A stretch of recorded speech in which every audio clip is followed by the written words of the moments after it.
this week I am in the Detroit area and I am driving the 2025 refreshed Ford Explorer. And what I'm going to do in this video is I'm going to talk a little bit about what is new. I'm going to tell you 5 good things and 5 bad things, and we'll get a little bit into driving impressions. So let's take a closer look at this refreshed 2025 Ford Explorer right now. Let's just jump into an exterior walk around, and we're going to start up front because this right here is going to be your biggest change. The grille has been updated. It's gotten a little bit bigger, a little bit bolder, and the other big change here is going to be the fact that each trim gets its own grille treatment. So this right here is the platinum trim. So you see that it has more of the chromey bits. It looks a little bit more elegant. But when you look at the ST line, the ST, the Active, each grille is going to be different.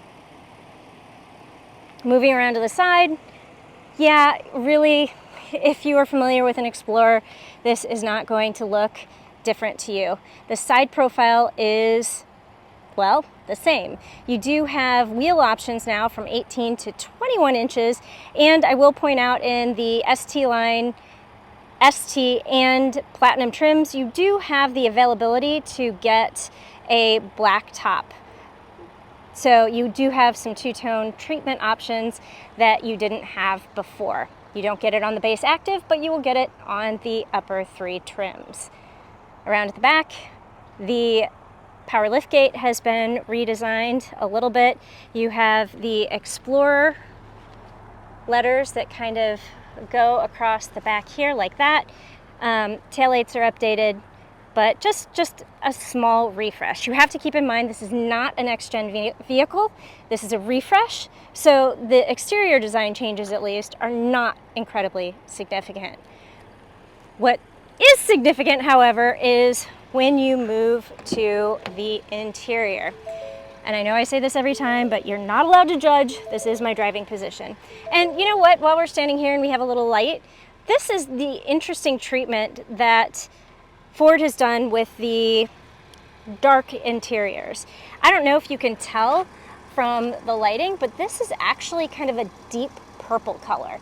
And at first I thought it was a little bit weird, but the more I look at it, the more I like it. It's a very deep plum.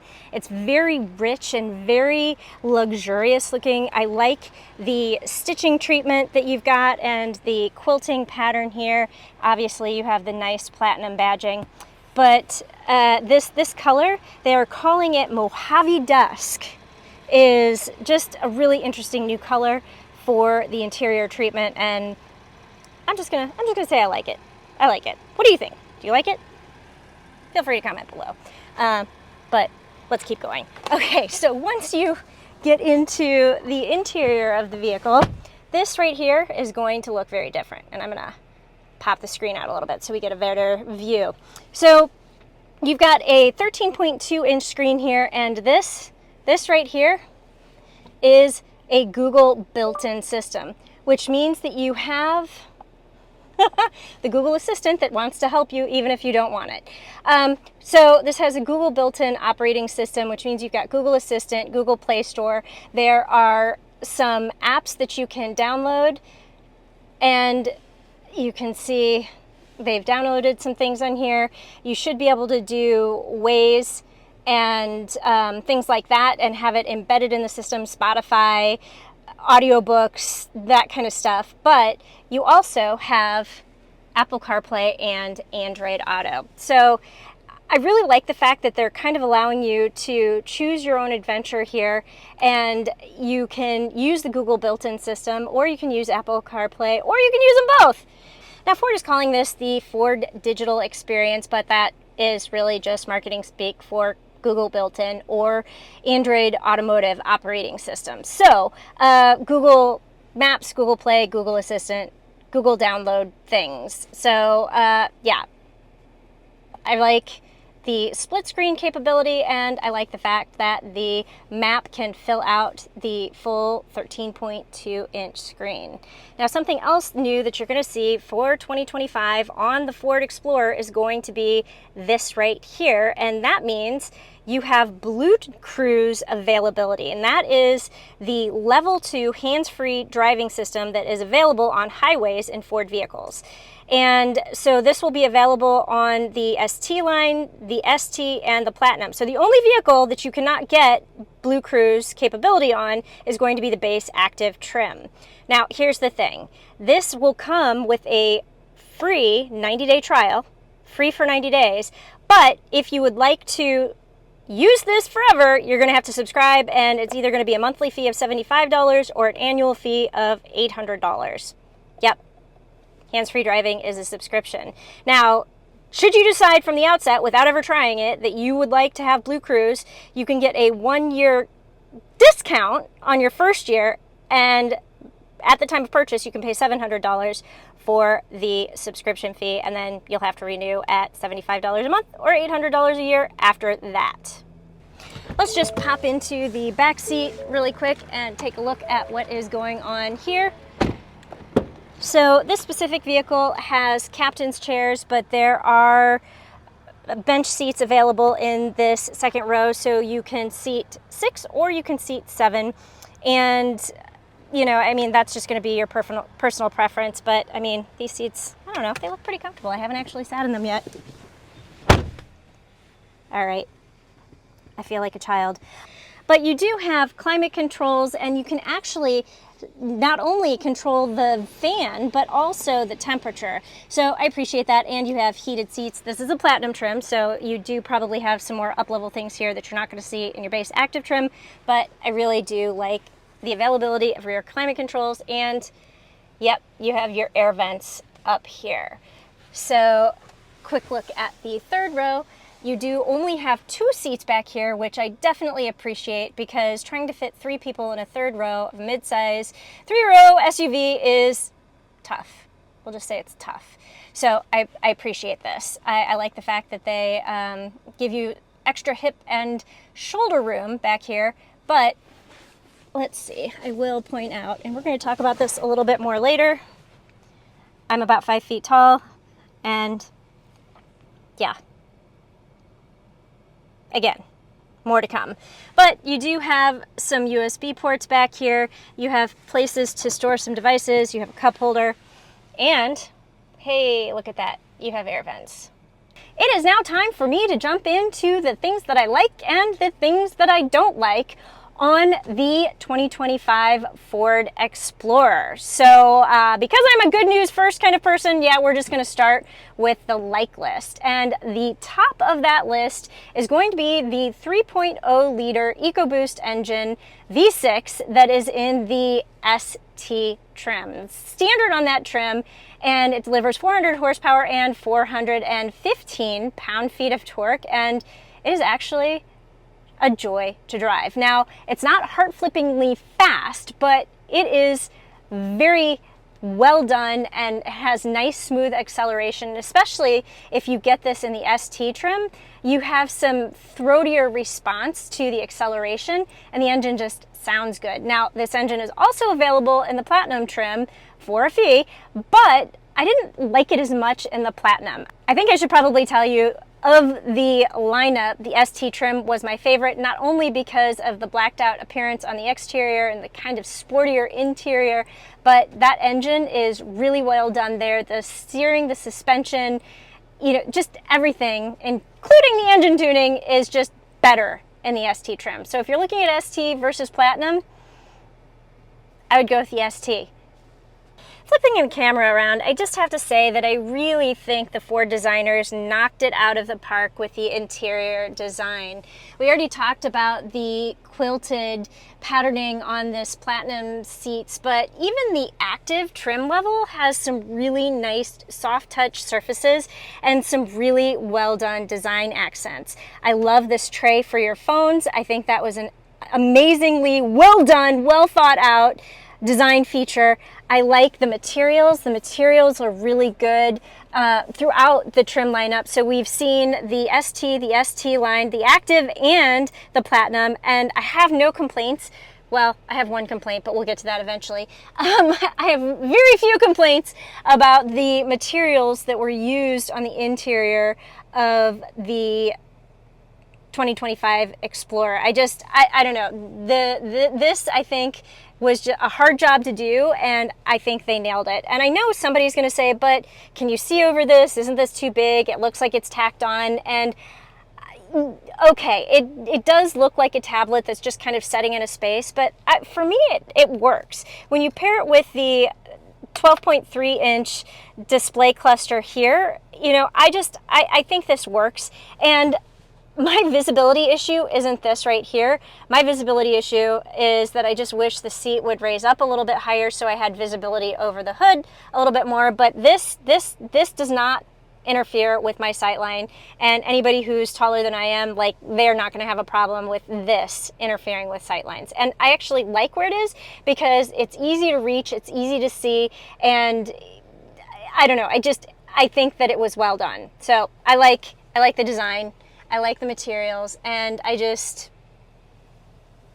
to the interior designers. You did a good job. The next thing that I like on the 2025 Ford Explorer is going to be the number of Easter eggs that you have on this vehicle. So here on the driver's side, you have this display, or this Easter egg, this little hidden design element that is Detroit. So this kind of represents where the vehicle came from. And then if you come around to the passenger side, you have Chicago, which, okay, yeah, I certainly have a little bit of a connection here, but this is also where the Explorer has been built. So the Ford, this is like a nod to the Ford assembly plant, the Chicago Ford assembly plant, and I think that is really cool as well. So Detroit on one side, Chicago on the other. If you look in the windshield right here, you can see there's a little Ford Explorer image right by the window line, and then when you come down here, you've got some little Ford Explorers that are kind of hidden in this device holder area. So I don't know. I'm sure there are more. I honestly haven't looked for them. So if you see more, if you know of more, comment below, because everybody loves an Easter egg. Everybody loves finding little hidden design elements, and I just think they're cool. I'm also a huge fan of the graphic elements on this vehicle. So when you start it up, you again have this 12.3 inch digital display here. You have a 13.2 inch display there. And when you cycle through your drive modes, okay, yes, I don't have my seatbelt hook.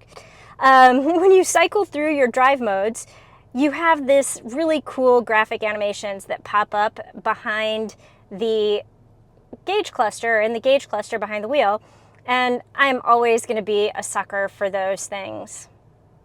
So we'll just kind of cycle through. You got the tow mode, this is the sport mode, you've got your eco mode here, normal driving, then you have your wet, icy, snowy roads, and there's one more here. Where's our off-road? There we go. And your off-road mode. So like I said, I'm a sucker for really cool graphic animations, and this has it. Now, the final two things that I want to talk about that I like on the 2025 Ford Explorer kind of fall in this general area. So I'll be quick on this because I've already mentioned it briefly, but I really like this wireless phone charger. It works well to charge your phone. It doesn't heat it up, and the location is also really easy to reach. It's not, you know, blocked by your bottles. If you put some bottles in here, you know, it's not blocked by cup holders.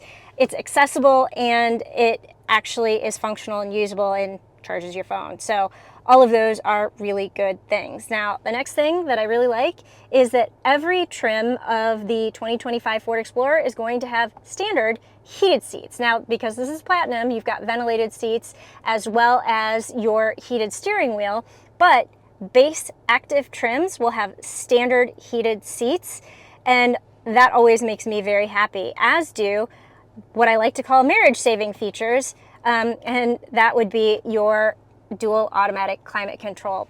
So in addition to having your, you know, dual automatic climate control, you have actually tri-zone climate control, because as we pointed out during the walk around, you have climate controls in the back seat as well. So making the vehicle's temperature more hospitable for multiple people is always a win in my book. So I like the heated things, the cooled things, and the wireless chargy things.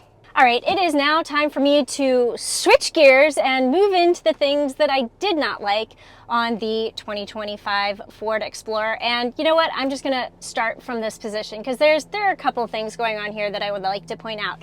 First off, let's talk about the high belt line. You know, this has a really just high line around the vehicle for your visibility, and this seat will not go up anymore. I mean, it goes down, but it does not go up anymore. So this might be a little bit of a problem for your petite drivers because you just feel like you don't get as good a visibility out of, you know, the front and the side windows because, again, high belt line.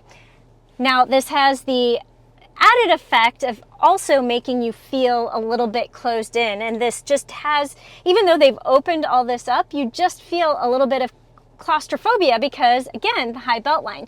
My drive partner was 6'6", and while he had a really good driving position, he said that he still felt a little bit closed in, and I think that all of it has to do with that high belt line. So I would love to see Ford do something like they do on the Ford F-150 with like the little kick down in the window, and you could lower your side mirrors and something like that. I think that would be a really nice way to open up your sight lines and lower your belt line a little bit. But yeah, that just, I don't like that.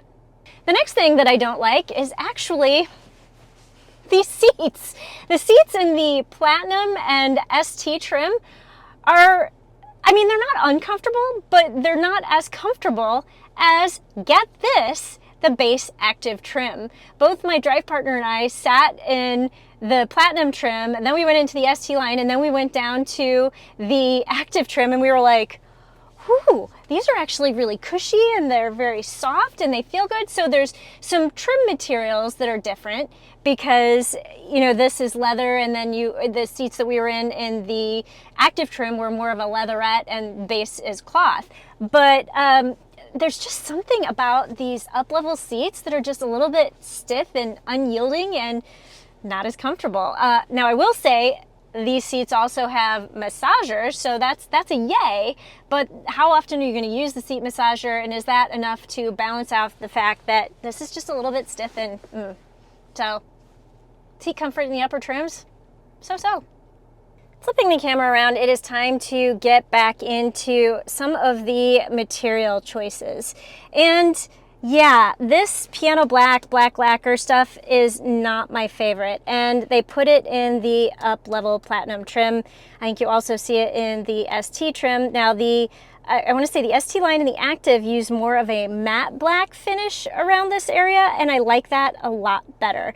This is just really shiny. It's going to get dusty pretty easily, and you know, if you have anything that could scratch it, those scratches are going to show really, really well on this, and that is not something that you want. So I like the material choices overall, but this, I don't know what you replace it with, but this is not great. I mean, you could probably use something like this around that area, and I would like that a lot better. So you've got a lot of great textures, but this is not it.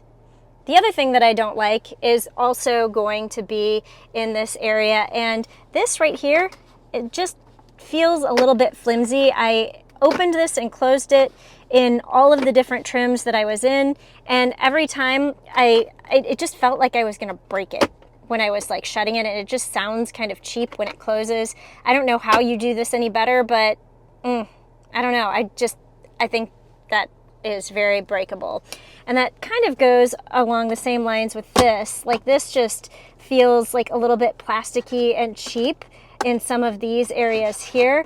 And you know, I mean, this has the black lacquer on it, but some of the ones that don't have the black lacquer feel even cheaper. So like some of this plastic and this right here, I didn't like that. And then the black lacquer, that was the one material choice that I'm not a fan of. Now, the final thing on my do not like list has to do with the third row and some of the accessibility to get into the third row. Now, keep in mind, I'm about 5 feet tall. I weigh about 95 pounds. I am about the size of an average 10-year-old, so maybe some of you would want to put back there, but you're occasionally perhaps going to have to put adults back there, and this could be just a little bit problematic. So first off, to get back there, I like the fact that you just have a button to push and the seat slides forward and then you can push it forward a little bit more. But down below, you have about this much space to kind of crawl through. Now, I like the fact that this opens up, but again, if you're taller than I am, climbing back here is a little bit cumbersome, and you don't have any kind of a grab handle here to help like hoist yourself in. So you're just gonna have to grip and hope that you can get in. So again, my hips are gonna fit through just fine, but somebody who's a little bit bigger and a little bit taller might have some accessibility issues here getting into this seat. And then when you bring it all the way back and close it up, if you sit down, I have about 3-4 inches between my knee and the back of this seat. So you could negotiate with this person to move forward a little bit to give yourself a little bit more leg room. But somebody who's taller, again, is really going to have a hard time with it. Now, the other thing that is a little bit of a problem back here is the fact that this has the stadium seating kind of, so the floor kind of raises up as you sit here, which means that I have about 4 or 5 inches between my knee and the bottom of the seat. So I don't have any thigh support back here. Now, because they did only put 2 seats back here, that is beneficial because then you could just kind of lounge a little bit. So that's nice. But if you had a bench seat here, that could be a problem because then, again, you're kind of feeling a little bit claustrophobic and penned in back here. But I would say this is a usable seat for children and a very, very occasional seat for somebody who is, you know, an average to tall size adult. I actually did manage to talk my drive partner into sitting in this 3rd row seat, and he was definitely a little bit like this sitting back here. So just a little bit funny, but doable, but not crazy comfortable for somebody who's on the taller side of the spectrum. So I think it's a little bit awkward to get in. The space is a little bit tight. The window is a little bit small. You know, you do have air vents, so that's good, but it just, overall, I've seen some better 3rd rows. So I guess this isn't I hate it, because I don't hate the 3rd row, but I've seen better 3rd rows. How's that? So this is like, don't like it, but don't love it, I don't know. At any rate, this is rounding out my do not like list because, yeah, this is actually a really great SUV and there's not a lot to not like. And if you followed that, you get a gold star.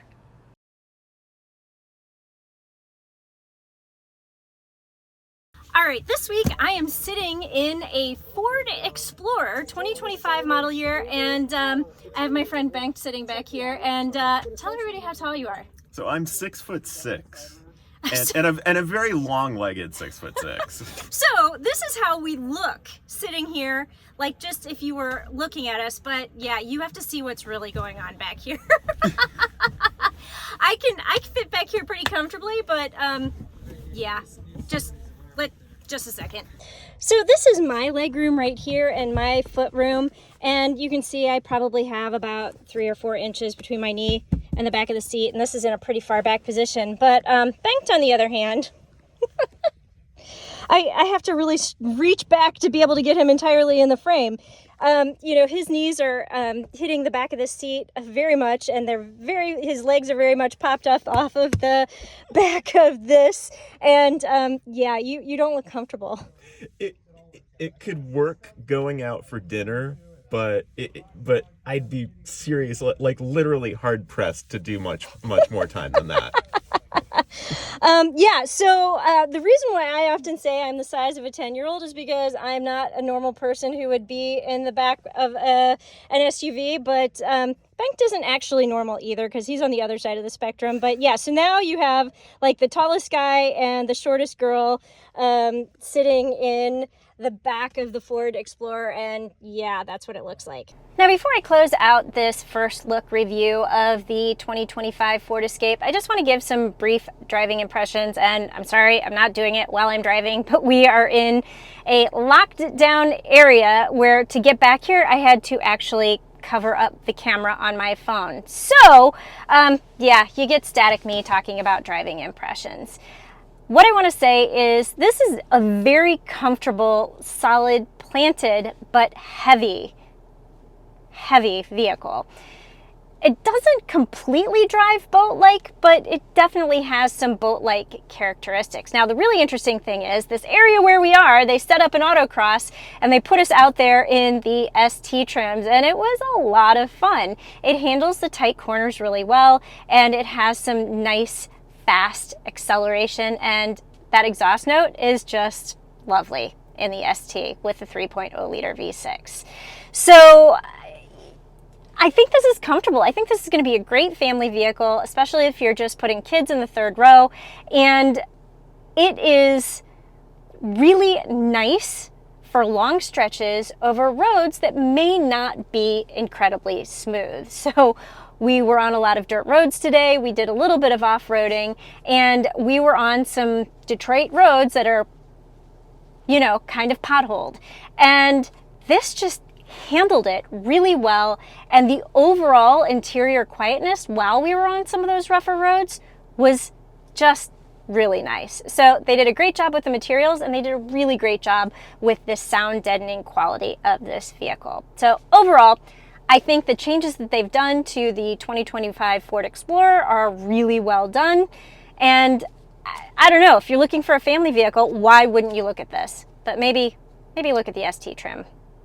That was my favorite. Okay, that is what I have for you today in the 2025 Ford Explorer. Thanks for watching, and I will see you down the road.